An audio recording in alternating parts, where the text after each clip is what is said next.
Hello everyone, एक बार फिर से आप सभी का स्वागत है करंट अफेयर विशेषांक के अंतर्गत। आज का जो टॉपिक है हाल फिलहाल चर्चा का एक विषय है। अभी आपने सुना होगा कि अमेरिका के द्वारा यहाँ पर H1B वीज़ा को लेकर एक घोषणा की गई है, जिसमें वहाँ पर उन्होंने एक तरीके से रोक लगा दी है। नई प्रकार के जो H1 वीज़ा हैं वो नहीं जारी किए जाएंगे और इसके कारण यहाँ पर क्या इफ़ेक्ट पड़ेगा। मूलतः भारत को भी यहाँ पर काफ़ी सारे जो रोज़गार होते हैं प्राप्त करने को लेकर IT प्रोफेशनल्स होते हैं वो जाते हैं वहाँ पर अमेरिका में रोज़गार प्राप्त करने के संदर्भ से। तो वहाँ पर क्या इफ़ेक्ट यहाँ पर पड़ने वाला है अमेरिका के द्वारा जो ये घोषणा की गई है इसका, और किस तरीके से हम इसे देखते हैं भारत अमेरिका के संबंधों के परिप्रेक्ष्य में। इसके अतिरिक्त ये भी देखेंगे कि भारत और अमेरिका के जो संबंध हैं वो H1 वीज़ा को लेकर जो प्रविधियाँ पिछले कई सालों से चल रही हैं और इसके अतिरिक्त अन्य कौन कौन सी स्थितियां देखने को मिलती हैं। H1 वीज़ा के साथ साथ H4 वीज़ा की भी बात वहां पर कही गई, उस पर भी रोक लगाया गया है। तो H4 वीज़ा यहां पर किसको मिलता है, कैसे यहां पर मिलता है और किसे जारी किया जाता है और वहां पर क्या इफेक्ट पड़ेगा, उसकी भी हम यहां पर चर्चा करेंगे। तो आज का जो विषय है करंट अफेयर विशेषांक के अंतर्गत H1 वीज़ा मुद्दा है और उसके साथ साथ यहाँ पर अमेरिका और भारत के संबंधों का हम थोड़ा बहुत विश्लेषण भी यहाँ पर साथ में करेंगे। सबसे पहले आइए समझते हैं यहाँ पर चर्चा का कारण। चर्चा का देखिए जो कारण है वहाँ पर मैंने जैसे पहले ही कहा कि अमेरिका ने हाल ही में H1B वीज़ा को लेकर एक घोषणा की है। वहाँ पे ट्रंप सरकार जो है उन्होंने कहा है कि नए H1B वीज़ा को लेकर वहाँ पर अब नई घोषणाएं नहीं की जाएंगी, अर्थात ये अब रोक दी गई हैं जब तक नई घोषणाएं नहीं की जाती हैं तब तक के लिए। अर्थात हाल फिलहाल के समय में जब तक अमेरिकी सरकार के द्वारा ये घोषणा नहीं की जाती है कि H1 वीज़ा कब से जारी किए जाएंगे, तब तक के लिए यहाँ पर H1B वीज़ा रोक दिया गया है। H1 वीज़ा के साथ साथ एक और वीज़ा को रोका गया है, वो है H4 वीज़ा। H4 वीज़ा को लेकर भी यहाँ पर अमेरिकी सरकार के द्वारा पूरी तरीके से इसे भी रोक दिया गया है अगली घोषणा तक। तो दो तरीके के वीज़ा पर यहाँ पर प्रतिबंध लगा दिए गए हैं अमेरिकी सरकार के द्वारा। तो यहाँ पर H4 जो वीज़ा है वो क्या है और H1 वीज़ा है वो क्या है, उन दोनों को समझेंगे। लेकिन पहले ये समझ लेते हैं कि यहाँ पर रोक लगाई क्यों गई है, इसकी घोषणा यहाँ पर क्यों की गई है। तो देखिए यहाँ पर एक चर्चा का विषय है, हाल फिलहाल आप जैसे इफेक्ट देख रहे हैं कोविड-19 का इफेक्ट है। ये कोविड-19 के कारण अमेरिकी जो सरकार है वो ये चाहती है कि वहाँ पर जो बेरोजगारी की जो दर लगातार बढ़ रही है, तो वहाँ पर बेरोजगारी की समस्या कारण अमेरिकी जनता काफ़ी प्रभावित हो रही है। अमेरिका के लोगों को अभी वहाँ पर रोजगार जा रहा है। तो ऐसी स्थिति में वहाँ पर बाहरी लोगों को रोजगार देने के बजाय उनकी सरकार की प्राथमिकता है कि उनके स्वयं के लोगों को रोजगार दिया जाना चाहिए। तो यहाँ पर एक जो ये मुद्दा है वो कहीं ना कहीं अमेरिका में चुनाव होने वाले हैं और उससे भी ये जुड़ा हुआ है। उस चुनाव के मद्देनज़र भी उन्हें वोट बैंक की जो राजनीति है उसको भी वहाँ पर साधना है।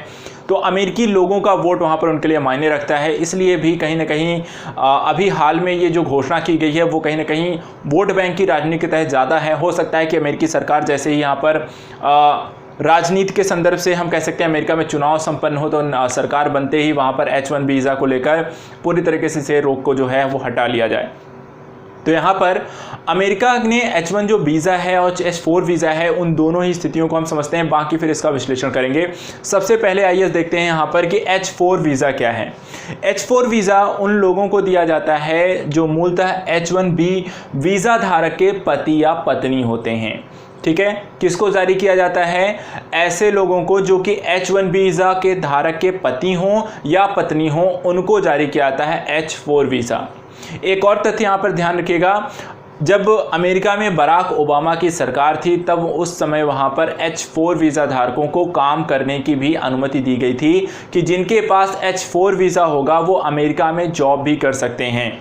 अन्यथा की स्थिति में H4 वीज़ा धारक वो अमेरिका में जॉब नहीं कर सकता है, वो सिर्फ H1B वीज़ा धारक के साथ अमेरिका जा सकता है और वहाँ तब तक रह सकता है जब तक H1B वीज़ा धारक वहाँ पर रहता है।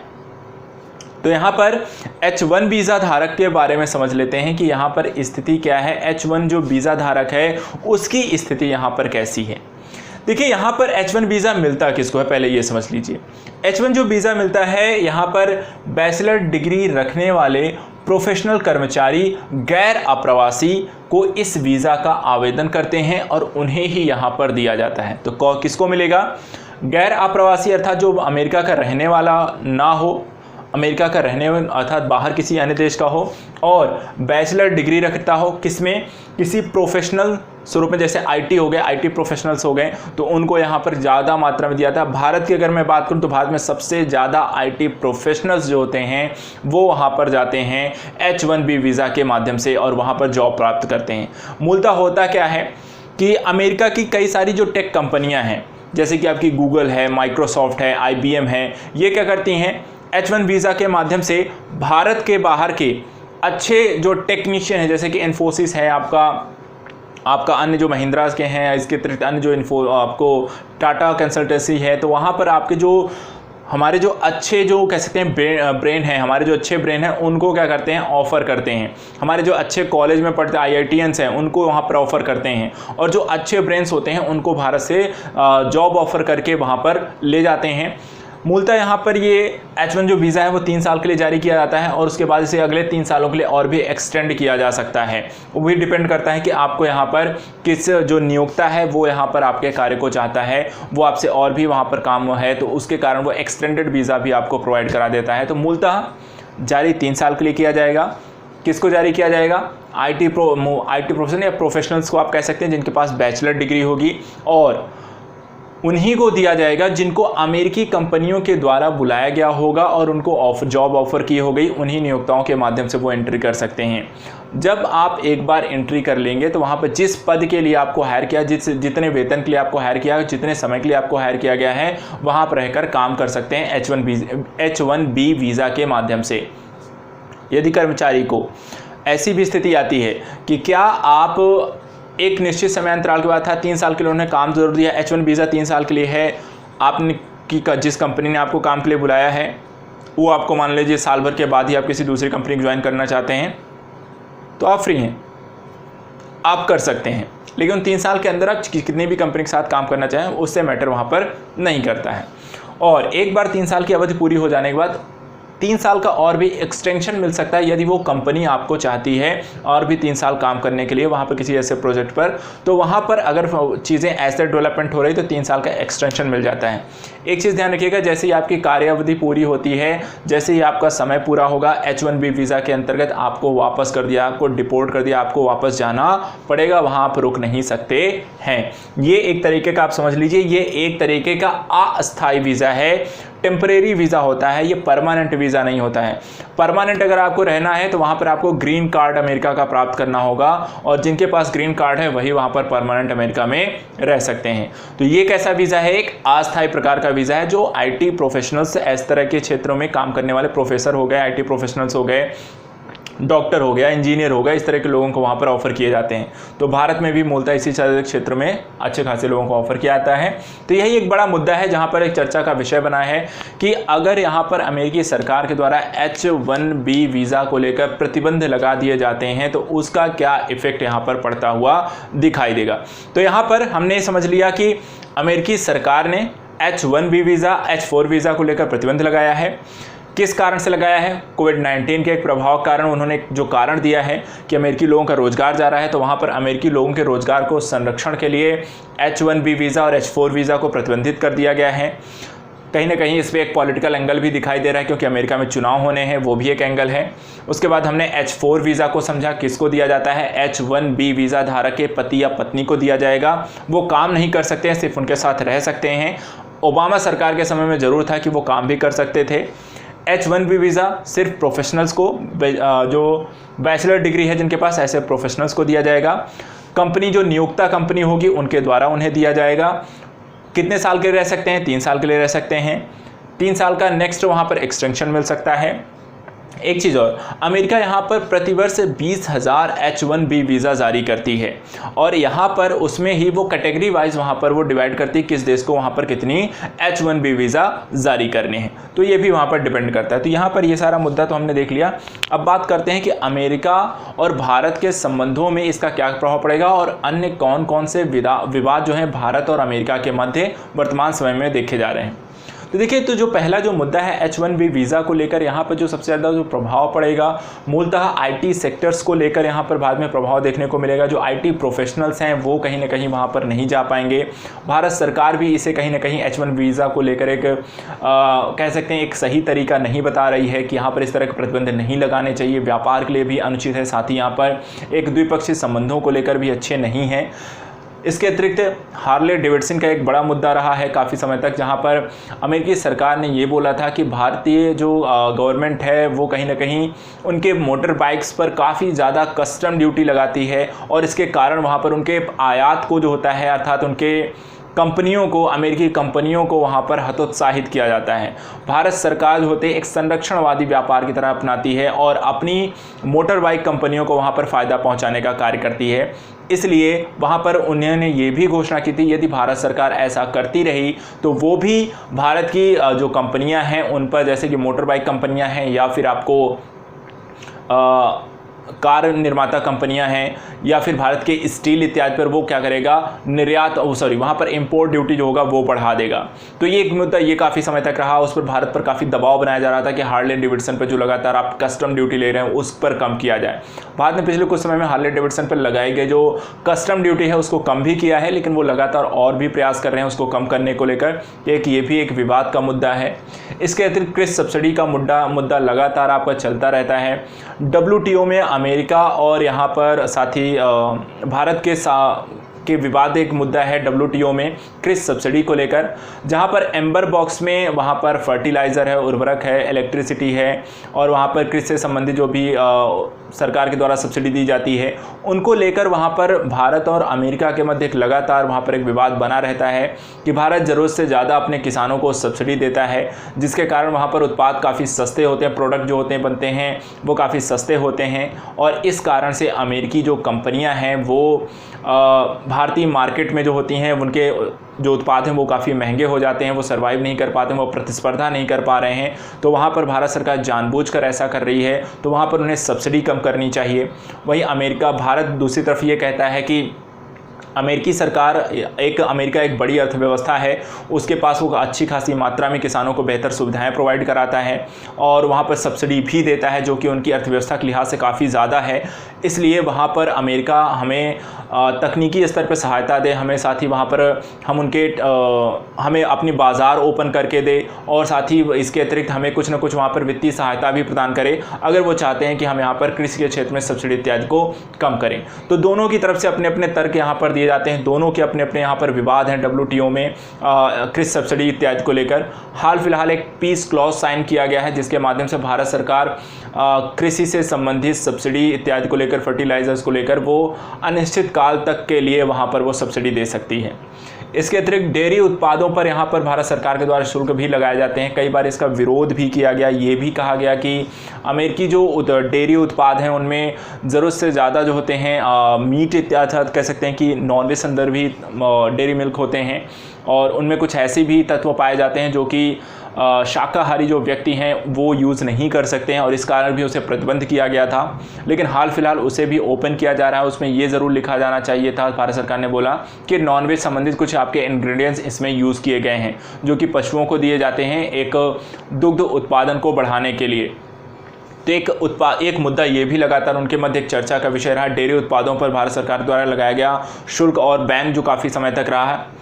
इसके अतिरिक्त अमेरिकी उत्पादों पर अत्यधिक कस्टम ड्यूटी का, अन्य जो भी उत्पाद अमेरिका के द्वारा भारत को निर्यात किए जाते हैं, चाहे वो को भी इलेक्ट्रॉनिक्स से रिलेटेड हों या फिर अन्य टेक से रिलेटेड हों, तो अब भारत अमेरिकी उत्पादों पर वहाँ पर अच्छा खासा टैक्स लगाती है, एक कस्टम ड्यूटी वहाँ पर उन पर लगाती है, जिसके माध्यम से उनके उत्पादों को एक हद तक वहाँ पर कह सकते हैं कि मार्केट से भारतीय व्यापार को संरक्षण प्रदान किया जा सके और वो सर्वाइव कर सकें। तो इस तरीके की प्रविधियों के कारण अमेरिका लगातार भारत को ये कहता रहा है कि भारत सरकार के द्वारा जो प्रविधियां अपनाई जाती हैं वो एक तरीका व्यापार संरक्षणवाद है।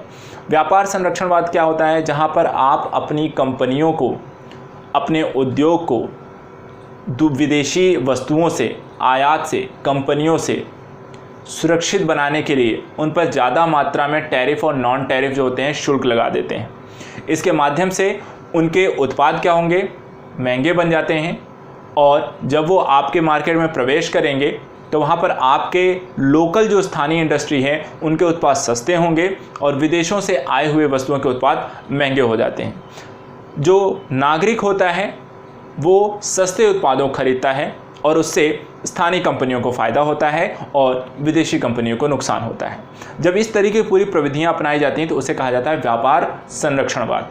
वर्तमान समय में ऐसा ना सिर्फ यहाँ पर भारत कर रहा है बल्कि यहाँ पर अमेरिका भी बड़े स्तर पर व्यापार संरक्षणवाद को बढ़ावा देता है।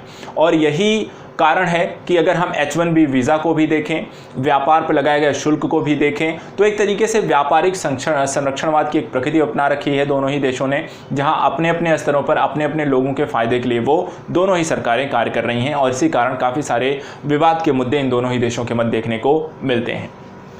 अन्य क्या है, H1 जो वीज़ा है उसका जो मेन सबसे ज़्यादा जो प्रभाव पड़ेगा हमारे IT और डॉक्टर इंजीनियर हैं और जो होते हैं फार्मास्यूटिकल क्षेत्र है उन पर सबसे ज़्यादा इसका प्रभाव पड़ेगा, क्योंकि सबसे ज़्यादा IT प्रोफेशनल्स हमारे जाते हैं। उसके बाद हमारे डॉक्टर और इंजीनियर प्रोफेशनल्स के तौर पर वहाँ पर, उसके बाद शिक्षक जो होते हैं वो जाते हैं।